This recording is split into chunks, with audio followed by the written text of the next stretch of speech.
Darshan sir ಮ್ಯಾಲ ಒಂದು ಆದ್ಮೇಲೆ ಒಂದು ಪಿತೂರಿ, ಒಂದು ಆದ್ಮೇಲೆ ಒಂದು ಷಡ್ಯಂತ್ರ. ಇದ್ರ ವಿಚಾರವಾಗಿ ಇವತ್ತು ಕಂಪ್ಲೀಟ್ ಆಗಿ ವಿಡಿಯೋ ಮಾಡಕತ್ತೀನಿ. ಯಾರ ಭಯ ಇಲ್ಲದ, ಯಾವೇನು ಹರ್ಕೋತಾನ ಅನ್ನೋದು ನನಗೇನು ಕೊಳೆಮಿನೂ ಇಲ್ಲ, ಯಾವೇನು ಕಿತ್ಕೋತಾನ ಅನ್ನೋದಕ್ಕೂ ನಾ ಭಯ ಪಟ್ಟಿಲ್ಲ. ಇಂದಿನ ಎಲ್ಲ ವಿಡಿಯೋದೊಳಗೂ ರಾಜ್ಯ ಗಂಭೀರದೊಳಗೆ ಬಂದೀನಿ. ಯಾವ ನನ್ನ ಮಗನಿಗೆ ಹೆದರಿಲ್ಲ. ಇವತ್ತು ಡಿ ಬಾಸ್ ಪರವಾಗಿ ನಿಂತ್ಕೊಂತೀನಿ. ಈ ವಿಡಿಯೋದೊಳಗೆ ಏನೇನೈತಿ ಹಕ್ಕಿಕತ್ ಎಲ್ಲವೂ ಕೂಡ ನಿಮ್ಮ ಮುಂದೆ ಬಿಚ್ಚಿಡ್ತೀನಿ. ದರ್ಶನ್ ಸರ್ ಅಭಿಮಾನಿಗಳಿಗೂ ನಾ ಯಾವತ್ತೂ ಕೇಳ್ಕೊಂಡಿಲ್ಲ, ಇವತ್ತು ಒಂದು ಮಾತು ಕೇಳ್ಕೊಳತ್ತೀನಿ. ತಲೆಯಾಗಿಟ್ಕೋರಿ, ಪೂರ್ತಿ ಎಷ್ಟು ಆಕತ್ತೆ ಅಷ್ಟು ಸಂಪೂರ್ಣವಾಗಿ ಈ ವಿಡಿಯೋ ಶೇರ್ ಆಗ್ಬೇಕು. ಯಾಕಂದ್ರೆ ದರ್ಶನ್ ಸರ್ ಪ್ರತಿಯೊಬ್ಬ ಅಭಿಮಾನಿಗೂ ಈ ವಿಡಿಯೋ ಮುಟ್ಟಬೇಕು. ಯಾಕೆ ಮುಟ್ಟಬೇಕು ಅನ್ನೋದು ಈ ವಿಡಿಯೋ ನೋಡಿದ್ರಿ ಅಂದ್ರೆ ನಿಮಗೆ ಗೊತ್ತಾಗ್ತತಿ. ಬರ್ರಿ. ಸೊ ಏನಪ್ಪಾ ಅಂದ್ರೆ ದರ್ಶನ್ ಸರ್ ಮ್ಯಾಲ ಒಂದಾದ ಮ್ಯಾಲ ಒಂದು ಪಿತೂರಿ, ಒಂದಾದ ಮ್ಯಾಲ ಒಂದು ಷಡ್ಯಂತ್ರ, ಯಾರಿಗೂ ಹೊರಗೆ ಗೊತ್ತಾಗುದಿಲ್ಲ. ನಾವು ಸ್ಟೇಷನ್ದಾಗ ಕೂತ್ಕೊಂಡು ಯಾರು ಮಾಡ್ರು ನಡಿತೈತಿ ಅಂತ ಹೇಳಿ ಈ ರೀತಿ ಮಾಡಾಕತ್ತಾರ. ಗಿರೀಶ್ ನಾಯಕ್, ಇನ್ಸ್ಪೆಕ್ಟರ್ ACP ಚಂದನ್ ಅಂತೇಳಿ ಇವರಿಬ್ಬರೂ ಬಗ್ಗೆ ಜನರು ಮಾತಾಡಕತ್ತಾರ. ಮತ್ತು 18ನೇ ಆರೋಪಿಯನ್ನಾಗಿ ಗಿರೀಶ್ ನಾಯಕ್ ಇನ್ಸ್ಪೆಕ್ಟರ್ನ ಮಾಡಬೇಕು ಅಂತೇಳಿ DS ಸುಧನ್ವಾ ಎಂಬ ವಕೀಲರು ಈಗಾಗಲೇ ನ್ಯಾಯಾಲಯಕ್ಕೆ ಅರ್ಜಿನೂ ಸಲ್ಲಿಸ್ಯಾರ. ಅದರ ಪುರಾವೆ ಇಟ್ಕೊಂಡು ನಾ ಈ ವಿಡಿಯೋ ಮಾಡಾಕತ್ತೀನಿ. ಇದನ್ನು ಸ್ಪಷ್ಟಪಡಿಸ್ತೀನಿ. ಬರ್ರಿ, ಹಾಗಾದ್ರೆ ಈ ವಿಡಿಯೋದಾಗ ಏನೇನು ಇರ್ತೈತಿ ಅನ್ನೋದು ನಿಮಗೆ ನಾನು ಸಂಕ್ಷಿಪ್ತವಾಗಿ ಹೇಳ್ಕೊಂತ ಹೋಗ್ತೀನಿ. ದರ್ಶನ್ ಸರ್ ಮ್ಯಾಲ ಒಳ್ಳೆಯದಾಗಿ ಸ್ಪಷ್ಟವಾಗಿ ತಿಳಿದು ಬರಾಕತ್ತೈತಿ ಇವ್ರ ಮ್ಯಾಲ ಷಡ್ಯಂತ್ರ ನಡೆದೈತಿ ಅಂತ ಹೇಳಿ. ಯಾವ ರೀತಿ ಷಡ್ಯಂತ್ರ ನಡೆದೈತಿ ಅನ್ನೋದು ಕೂಡ ನಿಮಗೆ ಬಹಳ ಭಯಾನಕವಾಗಿ ಈ ಸ್ಟೋರಿ ಹೇಳ್ತೀನಿ. ಬರ್ರಿ. ದರ್ಶನ್ ಸರ್ ಅವ್ರಿಗೆ ಚಾರ್ಜ್ ಶೀಟ್ನೊಳಗೆ ಮಾಡ್ತಕ್ಕಂಥ ಉಲ್ಲೇಖಗಳು ಸಾಕಷ್ಟು ಸುಳ್ಳಾಗ್ಯಾವ ಅಂತಕ್ಕಂಥದನ್ನ ಈಗಾಗಲೇ ವಕೀಲರು ಹೇಳಕತ್ತಾರ. ಮತ್ತ ಇರೋ ಸತ್ಯಾಂಶ ಬಿಟ್ಟು ಬೇರೆ ಬೇರೆ ಚಾರ್ಜ್ ಶೀಟ್ಗಳನ್ನು ಉಲ್ಲೇಖ ಮಾಡಿ ಆ ಚಾರ್ಜ್ ಶೀಟ್ನಲ್ಲಿ ಬೇರೆ ಬೇರೆದನ್ನೇ ಸೃಷ್ಟಿ ಮಾಡಿ ಸುಳ್ಳು ಆರೋಪಗಳನ್ನು ದರ್ಶನ್ ರವರ ಮ್ಯಾಲ ಮಾಡಿ ಷಡ್ಯಂತ್ರ ಮಾಡಿ ಅವರನ್ನ ಇನ್ನಷ್ಟು ವರ್ಷಗಳ ಕಾಲ ಜೈಲಿನೊಳಗಿಡುವ ಷಡ್ಯಂತ್ರ ನಡೆದೈತಿ.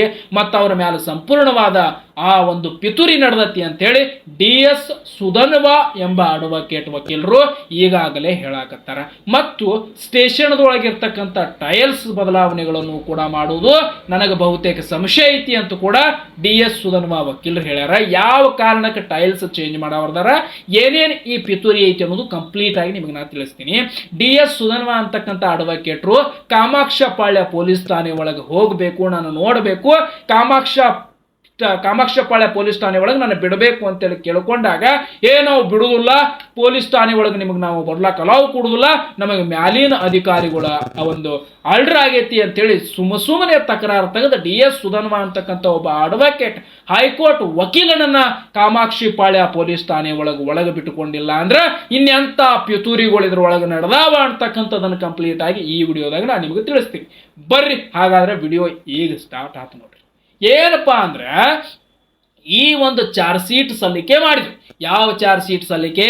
ದರ್ಶನ್ ಸರ್ ರೇಣುಕಾ ಸ್ವಾಮಿಯ ಹತ್ಯೆ ಕೇಸ್ನಲ್ಲಿ ಭಾಗಿಯಾಗಿದ್ದಾರೆಯೇ ಅನ್ನುವಂತಹ ಒಂದು ಚಾರ್ಜ್ ಶೀಟ್ ಉಲ್ಲೇಖ.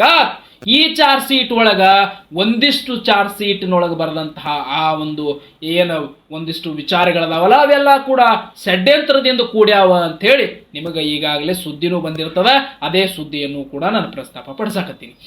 ಏನಪ್ಪಾ ವಿಚಾರ ಅಂದ್ರ ಇದೇ ವಿಚಾರವಾಗಿಟ್ಟುಕೊಂಡು ಏನು ಷಡ್ಯಂತ್ರ ನಡೆದೈತಿ ಅಂತ ಹೇಳಿ ಈಗಾಗಲೇ ಎಲ್ಲಾ ಕರ್ನಾಟಕ ರಾಜ್ಯದ ಜನತೆಗೆ ಗೊತ್ತಾಗಕತ್ತೈತಲ್ಲ, ಇದನ್ನ ಮುಂದಾಳತ್ವ ತಗೊಂಡು ಡಿ ಬಾಸ್ ಅಭಿಮಾನಿಗಳ ಸಂಘದ ಸೈನಿಕರು ಅಂದ್ರೆ ಡಿ ಬಾಸ್ ಅಭಿಮಾನಿಗಳ ಸೈನ್ಯ ಮತ್ತು ಕರ್ನಾಟಕದ ಪರ ಸಂಘಟನೆ ಹೋರಾಟಗಾರರು ಮತ್ತು ಒಕ್ಕೂಟಗಳು ಸೇರಿಕೊಂಡು ಮಾರ್ಚ್ 11ನೇ ತಾರೀಕ ಪ್ರೊಟೆಸ್ಟ್ ಮಾಡಾಕತ್ತಾರು ಅನ್ನುವ ಸುದ್ದಿ ಕೂಡ ತಿಳಿದು ಬಂದೈತಿ.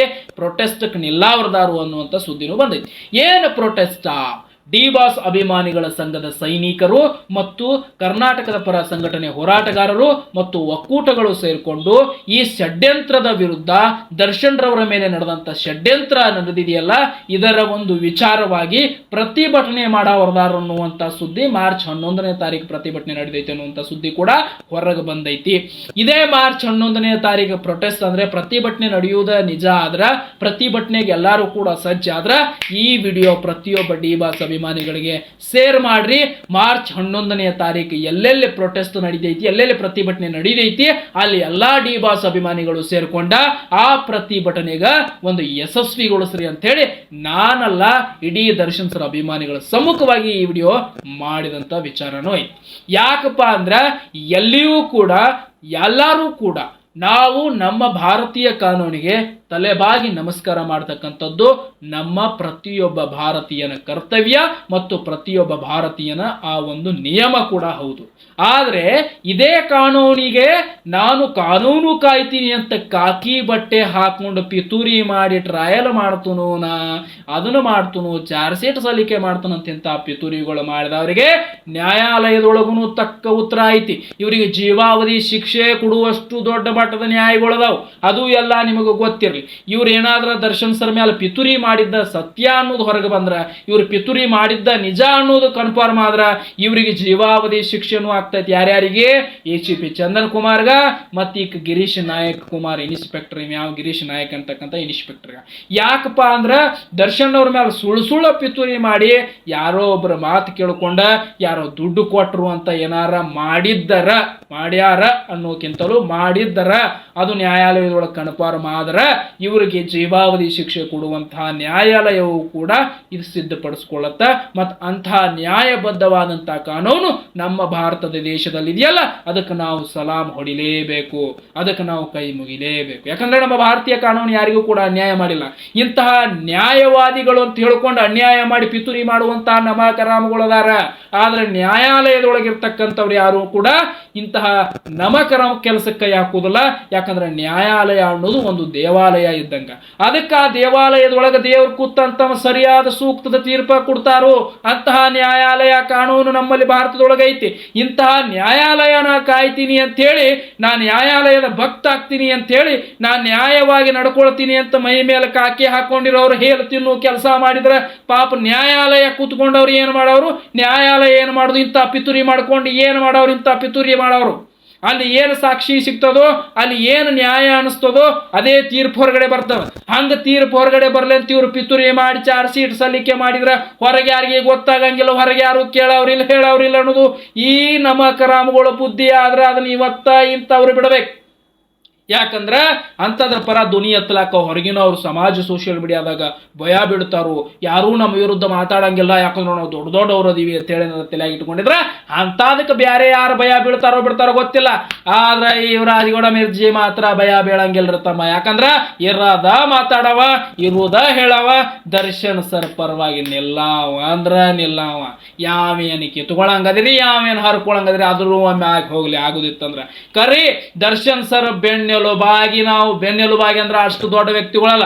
ಆದ್ರೆ ದರ್ಶನ್ ಸರಿಗೆ ನಡೀತಕ್ಕಂತ ಅನ್ಯಾಯ, ಅವ್ರ ಮೇಲೆ ನಡೀತಕ್ಕಂತ ಪಿತೂರಿ ಬಗ್ಗೆ ನಾ ಧ್ವನಿ ಎತ್ತಾವ, ವಿಡಿಯೋ ಮಾಡವ, ಯಾವಂದ್ ಏನೈತಿ ಅದನ್ನು ಒಮ್ಮೆ ತೀರಿಸ್ಕೊಳವ. ನಾ ಏನ್ ಬಿಡುದಿಲ್ಲ. ಯಾಕಂದ್ರೆ ನಾವು ನ್ಯಾಯಬದ್ಧವಾಗಿದ್ದೀವಿ, ನ್ಯಾಯಬದ್ಧವಾಗಿ ನಡೆಯಾಕತ್ತೀವಿ, ನ್ಯಾಯಬದ್ಧವಾಗಿ ಮಾತಾಡಕತ್ತೀವಿ. ಇವನ ಮಾಡ್ಯಾಣ ಅಂತ ನಾವು ಹೇಳಕತ್ತಿಲ್ಲ, ಇವ ಮಾಡ್ಯಾಣ ಅಂತೇಳಿ ಸುದ್ದಿ ಬರತ್ತವ. ಮತ್ತು ಈಗಾಗಲೇ ಅಡ್ವೊಕೇಟ್ಸ್ಗಳು ಮಾತಾಡಕತ್ತಾರಂದ್ರ ಅವ್ರಕ್ಕಿಂತ ದೊಡ್ಡದು ಇನ್ನೊಂದೇನೈತಿ?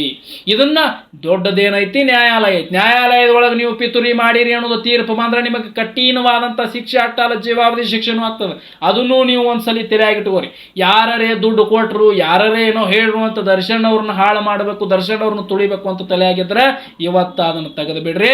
ನಾವು ನೋಡ್ರಿ ದರ್ಶನ್ ಸರ್ ಬಗ್ಗೆ ಎಲ್ಲಿ ಹೊರಗೆ ಬರಂಗಿಲ್ಲ, ಅವ್ರ ಮ್ಯಾಲ ನಡೆದ ಪಿತೂರಿ ಬಗ್ಗೆ ಯಾರು ಹೇಳಂಗಿಲ್ಲ, ಅವ್ರ ಮ್ಯಾಲ ನಡೆದ ಬಗ್ಗೆ ಷಡ್ಯಂತ್ರಗಳ ಬಗ್ಗೆ ಎಲ್ಲಿ ಹೊರಗೆ ಬರಂಗಿಲ್ಲ ತಿಳ್ಕೊಬೇಡ್ರಿ.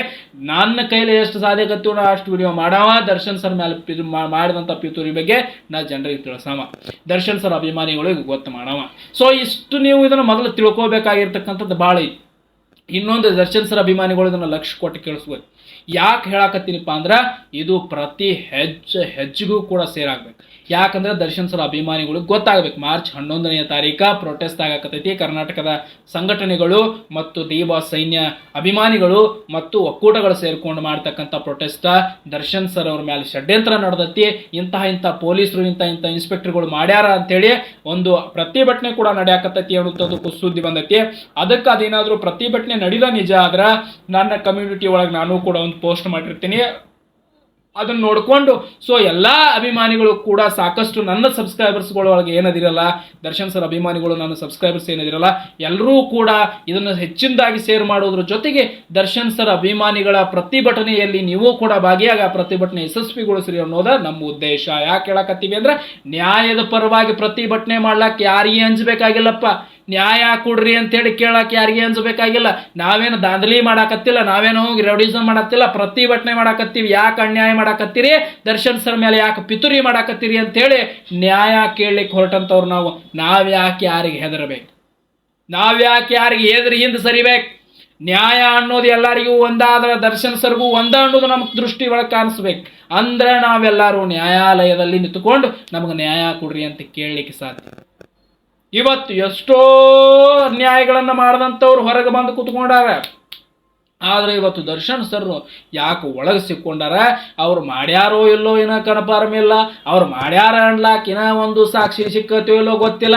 ಆದರೂ ಅವರ ಮ್ಯಾಲ ಅಷ್ಟು ಪಿತೂರಿ ಮಾಡಿ ಒಟ್ಟು ಒಳಗಿಡ್ಲಾಕ ನೋಡೋದು ಒಂದು ಪ್ರಯತ್ನ ನಡೆದೈತಿ ಅನ್ನೋದು ಈಗ ಕನ್ಫರ್ಮ್ ಆಗಿ ಸತ್ಯಾಸತ್ಯತೆ ಹೊರಗಂತೂ ಯಾಕಂದ್ರೆ ಸುಮ್ಮನೆ ಪಿತೂರಿ ಮಾಡಂಗಿಲ್ರಿ, ಅವ್ರನ್ನ ಇನ್ನಷ್ಟು ಕಾಲ ಜೈಲ್ನಾಗ ಇಡಬೇಕನ್ಲಾದಕ್ಕೆ ಈ ಪಿತೂರಿಗಳು ಮಾಡ್ತಿರ್ತಾವೆ. ಅದಕ್ಕೆ ಈ ಪಿತೂರಿಗಳು ಷಡ್ಯಂತ್ರಗಳಿಗೆ ಒಂದಿಷ್ಟು ಬೆಳಕಿಗೆ ತಂದ DS ಸುಧನ್ವ ಅಂತಕ್ಕಂಥ ಅಡ್ವೊಕೇಟ್ ವಕೀಲರು ಕೂಡ ಏನ್ ಮಾಡ್ಯಾರಪ್ಪ ಅಂದ್ರೆ ಈಗಾಗಲೇ 18ನೇ ನಂಬರ್ ಆರೋಪಿಯನ್ನಾಗಿ ಮಾಡ್ರಿ ಅಂತ ನ್ಯಾಯಾಲಯಕ್ಕೆ ಅರ್ಜಿ ಸಲ್ಲಿಸ್ಯಾರ. ಯಾರ ಮೇಲೆ ಅಂದ್ರೆ ಗಿರೀಶ್ ನಾಯಕ್ ಇನ್ಸ್ಪೆಕ್ಟರ್ ಅನ್ನೋರ ಮೇಲೆ. ಇದು ಕೂಡ ನಿಮಗೆ ಗೊತ್ತಿರಲಿ.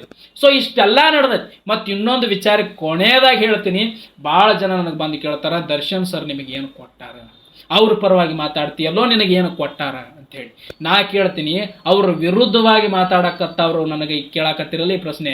ದರ್ಶನ್ ಸರ್ ವಿರುದ್ಧವಾಗಿ ನೀವು ನಿಲ್ಲಾಕತ್ತಿರಲ್ಲ, ಅವ್ರನ್ನ ದ್ವೇಷ ಮಾಡ್ಲಕತ್ತಿರಲ್ಲ, ಅವ್ರೇನು ನಿಮಗೆ ಅದನ್ನ ಅಭಿಮಾನಿಗಳು ಕಮೆಂಟ್ ಮಾಡಿ. ನಾ ಏನು ಹೇಳಿ ನೋಡೋದು ನೀವು ಕಮೆಂಟ್ ಮಾಡಲೇಬೇಕು. ಏನಂದ್ರೆ ನನಗೆ ಕೇಳಕತ್ತಾರಲ್ಲ, ದರ್ಶನ್ ಸರ್ ಪರವಾಗಿ ನೀ ಯಾಕೆ ನಿಂತ್ಕೋತಿ, ಅವ್ರು ಏನು ನಿನಗೆ ಕೊಟ್ಟಾರ ಅಂತೇಳಿ ಕೇಳಕತ್ತಾರಲ್ಲ, ಅದರ ಬಗ್ಗೆ ನಾ ಅವ್ರಿಗೆ ಮತ್ತೆ ಕೇಳಾಕತ್ತೀನಿ. ಏನು ಕೇಳಾಕತ್ತೀನಿ ಅಂದ್ರೆ, ದರ್ಶನ್ ಸರ್ ವಿರುದ್ಧವಾಗಿ ನೀವು ನಿಂತ್ಕೊಂಡು ದರ್ಶನ್ ಸರ್ ನೋಡಿ ಉರ್ಕೊಂಡು ಬರಾಕತ್ತಿರಲ್ಲ, ನಿಮಗೆ ದರ್ಶನ್ ಸರ್ ಏನು ನಾ ಏನು ಹೇಳಿನಲ್ಲ ಅದನ್ನು ಕಮೆಂಟ್ ಮಾಡ್ತಾರೆ ದರ್ಶನ್ ಸರ್ ಅಭಿಮಾನಿಗಳು. ಅದನ್ನು ಕೆಳಗೆ ಹೋಗಿ ಕಮೆಂಟ್ ಓದ್ಕೋರಿ. ಇನ್ನೊಂದು ಹೇಳ್ತೀನಿ, ದರ್ಶನ್ ಸರ್ ಎಂತ ಕೆಲಸ ಮಾಡ್ಕೊಂಡು ಬಂದಾರ, ಯಾಕೆ ಅವ್ರ ಪರವಾಗಿ ನಿಲ್ತೀವಿ, ಯಾಕೆ ಅವ್ರ ಮೇಲೆ ಅಭಿಮಾನ ಇಟ್ಕೊಂಡಿವಿ ಅನ್ನೋದು ಕೂಡ ನಾನು ನಿಮಗೆ ಹೇಳ್ತೀನಿ. ಇವತ್ತು ಸಮಾಜದ ಒಬ್ಬ ಸೋಷಿಯಲ್ ಎಂಪ್ಲಾಯ್ಮೆಂಟ್ ಆಗಿ ನಾನು ಇವತ್ತೇನು ಹೇಳ್ತೀನಿ ಅಂದ್ರೆ, ದರ್ಶನ್ ಸರ್ ಒಬ್ಬ ಅದ್ಭುತ ವ್ಯಕ್ತಿ ಅಂತ ಹೇಳ್ತೀನಿ. ದರ್ಶನ್ ಸರ್ ಒಬ್ಬ ಒಳ್ಳೆ ವ್ಯಕ್ತಿ ಅಂತ ಹೇಳ್ತೀನಿ. ದರ್ಶನ್ ಸರಲ್ಲಿ ಒಳ್ಳೆ ಗುಣ ಐತೆ ಅಂತ ಹೇಳ್ತೀನಿ. ದರ್ಶನ್ ಸರಲ್ಲಿ ಒಳ್ಳೆ ಮಗುವಿನ ಮನಸ್ಸು ಐತೆ ಅಂತ ಹೇಳ್ತೀನಿ. ದರ್ಶನ್ ಸರಲ್ಲಿ ಒಳ್ಳೆ ಅದ್ಭುತವಾದಂತಹ ಒಳ್ಳೆ ಗುಣವನ್ನು ಹೊಂದಿದಂಥ ಏಕೈಕ ಕನ್ನಡದ ನಟ ಅಂತ ನಾ ಹೇಳುವುದಿಲ್ಲ. ನಟರು ಬೇರೆ ಬೇರೆ ಒಳ್ಳೆಯವರು ಇರ್ಬೋದು, ಆದ್ರೆ ಬಹಳ ಅದ್ಭುತವಾದಂಥ ಏಕೈಕ ನಟ ಅಂದ್ರೆ ದರ್ಶನ್ ಸರ್ ಅಂತ ಹೇಳ್ತೀನಿ. ಯಾಕೆ ಹೇಳ್ತೀನಿ ಅಂದ್ರೆ, ಇವತ್ತು ವರ್ಷಕ್ಕೆ 2-2.5 ಕೋಟಿ ಖರ್ಚಾಗ್ತಕ್ಕಂಥ ನಟ, ಖರ್ಚು ಮಾಡ್ತಕ್ಕಂಥ ನಟ ಬರೀ ಹೊರಗಿನವ್ರಿಗೆ. ಅದೇನು ಹರಾಮಿ ಬಂದು ದುಡ್ಡಲ್ಲ, ಅವ್ರು ಕಷ್ಟಪಟ್ಟು ಸಿನಿಮಾ ಮಾಡಿ, ಅವ್ರು ಕಷ್ಟಪಟ್ಟು ಜಮೀನೊಳಗೆ ಅವ್ರ ಫಾರ್ಮೇಶನ್ ಒಳಗೆ ದುಡ್ದು ಅವ್ರು ಹಾಲು ಹಾಕಿದಂಥ ದುಡ್ಡು. ಅದು ಯಾವ ಹರಾಮಿ ದುಡ್ಡು ಅಲ್ಲದು. 2 ಕೋಟಿ 2.5 ಕೋಟಿ ಯಾರು ಹರಾಮಿ ದುಡ್ಡು ತಂದು ಸಹಾಯ ಮಾಡ್ಲತ್ತಿಲ್ಲ. ದರ್ಶನ್ ಸರ್ ಬಂದಂಥ ಎಷ್ಟೋ ಸ್ಟೂಡೆಂಟ್ಸ್ಗಳಿಗೆ ಸಹಾಯ ಮಾಡ್ತಾರೆ. ದರ್ಶನ್ ಸರ್ ನಾ ಇಂಥದ್ದು ವಿದ್ಯಾ ಓದಾಕತ್ತೀನಿ, ನನಗೆ ರೊಕ್ಕ ಕೊಳೆ ಮದವ್ರಿ ಸರ್, ನಾ ಓದ್ಬೇಕಾಗೈತಿ, ನನ್ನ ಮನೆ ಪರಿಸ್ಥಿತಿ ಹಿಂಗೈತಿ ಅಂತ ಹೋದ್ರೆ ಅವರಿಗೆ ಕೋಟಿ ಅಲ್ಲ, ಒಬ್ಬೊಬ್ಬರಿಗೆ ಅಲ್ಲ ಮತ್ತು ಕೋಟಿಗಟ್ಟಲೆ ಹೇಳತ್ತಿದ್ದ ನಾನು. ಇಂಥ ಸ್ಟೂಡೆಂಟ್ಸ್ಗಳು ಆದಂಥ ಎಷ್ಟೋ ಸ್ಟೂಡೆಂಟ್ಸ್ಗಳಿಗೆ ಹಣ ಸಹಾಯ ಮಾಡಿ ಕೋಟಿ ವರ್ಷಕ್ಕೆ 2 ಕೋಟಿ 2.5 ಕೋಟಿ ಖರ್ಚು ಮಾಡ್ತಾರೆ. ಅವ್ರಿಗೆ ಅವ್ರ ಪರವಾಗಿ ಯಾಕೆ ನಿಲ್ತೀರಿ ಅಂತ ಕೇಳಾಕತ್ತೀನಿ. ಮತ್ತು ಎಷ್ಟೋ ಹೊಸ ಕಲಾವಿದರು ಕನ್ನಡ ಚಿತ್ರರಂಗದೊಳಗೆ ಹೋದ್ರೆ ಅವ್ರಿಗೆ ಸಹಾಯ ಮಾಡಿ, ಸಹಕಾರ ಮಾಡಿ, ನೀನು ಒಬ್ಬ ಬೆಳೀಪ ಅಂತ ತಲೆ ಮೇಲೆ ಕೈ ಇಟ್ಟು ಆಶೀರ್ವಾದ ಮಾಡುವಂಥವ್ರು ದರ್ಶನ್ ಸರ್. ಮತ್ತು ಎಷ್ಟೋ ಹೊಸ ಕಲಾವಿದರಾಗಲಿ, ಹಳಿ ಕಲಾವಿದರಾಗಲಿ, ಅವ್ರ ಆರೋಗ್ಯ ಒಳಗೆ ಸಮಸ್ಯೆ ಆದ್ರೆ, ನಮಗೆ ಹಿಂಗೆ ಆರೋಗ್ಯ ಒಳಗೆ ಸಮಸ್ಯೆ ಆಗೈತಿ, ಇಂತಿಷ್ಟು ಹಣ ಬೇಕಾಗೈತಿ ರೀ ದರ್ಶನ್ ಸರ್ ಹೋದ್ರೆ ಅವ್ರ ಆರೋಗ್ಯ ತಪಾಸಣೆಗಾಗಿ ಅವ್ರ ಹಣ ಕೊಟ್ಟು ಅವ್ರ ಆರೋಗ್ಯ ರಕ್ಷಣೆಯನ್ನು ಮಾಡಿದಂಥವ್ರು ದರ್ಶನ್ ಸರ್. ಮತ್ತು ಅವ್ರು ಸಿನಿಮಾ ಮಾಡಾಕತ್ರ ಕನ್ನಡದವರನ್ನ ಬೇಕು ಅಂತೇಳಿ ಕೇಳಿ ಹಾಕ್ಕೊಳ್ತಕ್ಕಂಥ ಏಕೈಕ ಕನ್ನಡದ ಸ್ಟಾರ್. ಮತ್ತು ಕನ್ನಡದ ಹೀರೋಯಿನಿಗಳ ಬೆಳೆಸಬೇಕು, ಕನ್ನಡದ ಹೀರೋಯಿನಿಗಳ ನಟಿಯರು ಬೆಳಿಬೇಕು ಅನ್ನುವಂಥ ಮನೋಭಾವನೆಯನ್ನು ಇಟ್ಕೊಂಡಂಥ ದರ್ಶನ್ ಸರ್. ಇದ್ರಾಗ ಏನಾರೇ ನಾಟಕದ ಮಾತುಗಳದಾವನು, ಮತ್ತು ಅವ್ರು ಹೆಂಗದಾರ, ಅವ್ರ ಗುಣ ಹೆಂಗದಾವ, ಅದ ಮಾತ ನಾನು ನಿಮಗೆ ಹೇಳಾಕತ್ತೀನಿ. ಅದಕ್ಕೆ ನಾನು ದರ್ಶನ್ ಸರ್ ಪರವಾಗಿ ನಿಲ್ಲಾಕತ್ತೀನಿ. ನೀವು ದರ್ಶನ್ ಸರ್ ವಿರುದ್ಧವಾಗಿ ಉರ್ಕೊಂಡು ಬಂದು ಕಮೆಂಟ್ ಹಾಕ್ತಿರಲ್ಲ, ನಿಮಗೇನು ದರ್ಶನ್ ಸರ್ ಏನು ಮಾಡ್ಯಾರೇನಂತ ನಾ ಕೇಳ್ತೀನಿ. ಅದನ್ನು ಅಭಿಮಾನಿಗಳು ಕೇಳ್ತಾರೆ, ಕಮೆಂಟ್ ಒಳಗೆ ನೀವು ಹೇಳ್ರಿ. ಮತ್ತು ಕಮೆಂಟ್ ಒಳಗೆ ದರ್ಶನ್ ಸರ್ ಅಭಿಮಾನಿಗಳು ಕೂಡ ದರ್ಶನ್ ಸರ್ ಬಗ್ಗೆ ಏನೈತಿ ಅದನ್ನ ವಿಚಾರವಾಗಿ ಮಾತಾಡ್ರಿ. ಮತ್ತು ಅವ್ರ ಮೇಲೆ ನಡೀತಿರ್ತಕ್ಕಂಥ ಷಡ್ಯಂತ್ರದ ಬಗ್ಗೆ ಏನು ನಡೆಯಕತ್ತಿಲ್ಲ ಹೋರಾಟ, ಪ್ರತಿಭಟನೆ ಮಾರ್ಚ್ 11ನೇ ತಾರೀಕು ತಲೆಯಾಗಿರಲಿ. ಮಾರ್ಚ್ 11ನೇ ತಾರೀಕು ಪ್ರತಿಭಟನೆ ನಡೆಯಕತ್ತೈತಿ ಕರ್ನಾಟಕದ ಪರ ಸಂಘಟನೆಗಳು ಮತ್ತು DA ಸೈನ್ಯ ಮತ್ತು ಅದ್ರ ಜೊತೆಗೆ ಒಕ್ಕೂಟಗಳು ಸೇರ್ಕೊಂಡು ಪ್ರತಿಭಟನೆ ಮಾಡೋರ್ದಾರ. ಪಿತೂರಿ ನಡೆದದ್ದಕ್ಕೆ, ದರ್ಶನ್ ಸರ್ ಮೇಲೆ ಪಿತೂರಿ ಆದದ್ದಕ್ಕೆ. ಅದಕ್ಕೆ ಈ ವಿಡಿಯೋ ಆದಷ್ಟು ಶೇರ್ ಮಾಡ್ರಿ.